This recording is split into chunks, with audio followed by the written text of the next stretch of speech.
Maka ada golongan orang yang rugi. Pertama, rugi karena dia melewatkan Ramadan yang agung itu begitu saja. Yang kedua, ada golongan orang yang rugi juga. Ini adalah golongan orang-orang yang bisa jadi memanfaatkan Ramadan sebagai bulan pengampunan. Basah lidahnya dengan berdoa minta ampun kepada Allah Subhanahu wa taala. Allahumma innaka afuwun tuhibbul afwa fa'fu anni. Basah lidahnya dengan istighfar. Capek tenaganya dengan salat tarawih, salat witir, bangun tengah malam. Dia tahan kantuknya dengan banyak membaca Quran. Tapi ternyata dia masih golongan orang yang rugi. Siapa itu jemaah yang berbahagia?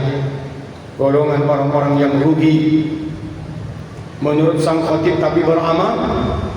Itulah golongan orang-orang yang masih punya kesalahan dengan sesama manusia. Sehingga Rasulullah dalam sebuah hadis pernah bersabda kepada para sahabat, "Atadruna man mublis?" Tahukah kamu siapa orang yang tumpul, orang yang rugi? Jawab sahabat, "Qalu mublisu fina man la ya dirham lahu wala mata." Orang yang tumpul itu adalah orang yang tak punya harta, tak punya dirham, tak punya rupiah, tak punya perhiasan dunia. Tapi kata Rasul, faqala innal mublisi min ummati ya'ti yaumil qiyamah. Orang yang tumpur itu bukan itu, kata Rasulullah.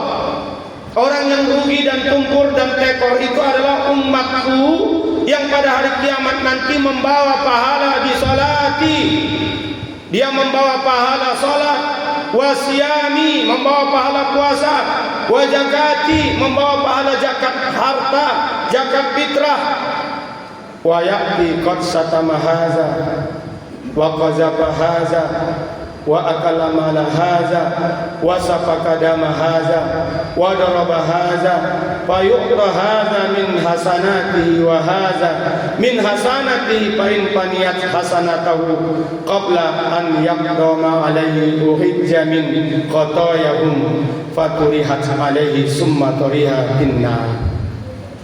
Kata Rasulullah, orang yang bangkrut itu adalah orang yang dalam hidupnya selalu mencaci maki orang, menghina, mengejek, memfitnah, mengkhibah, menuduh orang, dan memakan harta orang dengan cara zalim.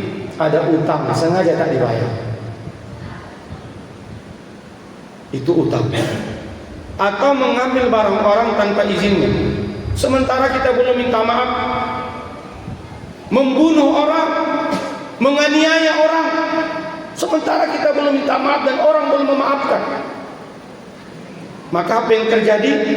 Di yaumil qiyamah, orang yang dia jolimi di dunia itu akan datang di mahkamah Tuhan minta pertanggungjawaban. Akhirnya seluruh amalan ibadah puasanya, amalan ibadah salatnya, amalan ibadah zakatnya, amalan ibadah lainnya ditimpakan kepada orang yang dia zalimi, dan dosa yang dizaliminya ini dikembalikan kepada dia, dan akhirnya ahli ibadah ini ditarik, diseret masuk ke dalam api neraka. Nauzubillah, summa nauzubillah min dzalik.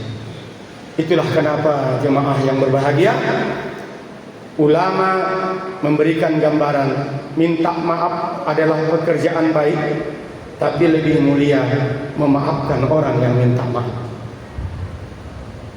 Kenapa minta maaf itu lebih baik, memaafkan lebih mulia? Karena minta maaf masih pekerjaan mudah, tapi memaafkan orang itu pekerjaan sulit. Itulah kenapa Rasulullah berwasiat kepada Uqbah bin Umair, sahabatnya, dan ini wasiat kepada kita semua. Ya Uqbah bin Umair, wahai Uqbah bin Umair, apa wasiatnya kepada Uqbah dan kepada kita semua? Silman qata'aka wa'ti man haramaka wa'tu amman zalamaka. Sambunglah silaturahim orang yang memutuskan silaturahim. Berilah orang tak pernah memberi kepada kita. Maafkan orang yang menzolimi kita. Jemaah Jumat yang berbahagia, pekerjaan ini semua adalah pekerjaan berat. Kalau ada orang sanggup menyambung silaturahim dengan orang yang mau bersilaturahim dengan kita, itu biasa. Tapi ada orang yang memutuskan silaturahim dengan kita, tapi kita sambung silaturahim, ini luar biasa. Orang yang kita senantiasa kasih, beri, karena dia juga sering memberi dan membagi kepada kita, ini biasa. Tapi ada orang sama sekali tak pernah memberi kebaikan kepada kita, tapi kita senantiasa mentraktir, memberi kebaikan kepada dia. Ini luar biasa. Yang kedua, yang ketiga, wa'fu amman zalamaka. Maafkan orang yang jelas-jelas sudah menzalimi kita. Terakhir jemaah, siapa orang-orang yang bertakwa, yang diampunkan oleh Allah dosanya dan dimasukkan ke dalam surga seluas langit dan bumi? Dalam surah Ali Imran kelanjutan tadi, Allah katakan allazina yunfikuna bis-sarra'i wal dharra. Itulah orang-orang yang mau menafkahkan hartanya baik di waktu lapang maupun di waktu sempit. Mau berinfak tidak harus di masa kaya. Di saat dia perlu, di saat dia sempit, di saat dia miskin pun dia senantiasa berinfak kepada Allah Subhanahu wa taala. Wal kadhiminal ghaidh wa 'afina 'anil nas, dan orang-orang yang menahan amarahnya serta mau memaafkan kesalahan orang lain. Wallahu yuhibbul muhsinin, dan Allah menyukai orang-orang yang berbuat kebajikan. Makanya budaya kita halal bil halal. Habis Ramadan minta ampun kepada Allah, dan walaupun Allah tidak memberitahu kepada kita apakah kita golongan hamba yang sudah diampuni atau tidak, tapi kita berbaik sangka kepada Allah dengan amalan yang kita lakukan semampu daya kita selama Ramadan. Kita tarawih, kita tadarusan, kita tilawah, kita qiyamul lail, kita bersedekah, kita menghindari kesalahan dan kemaksiatan. Insyaallah Allah ampunkan dosa kita. Tinggal marilah saling memaafkan.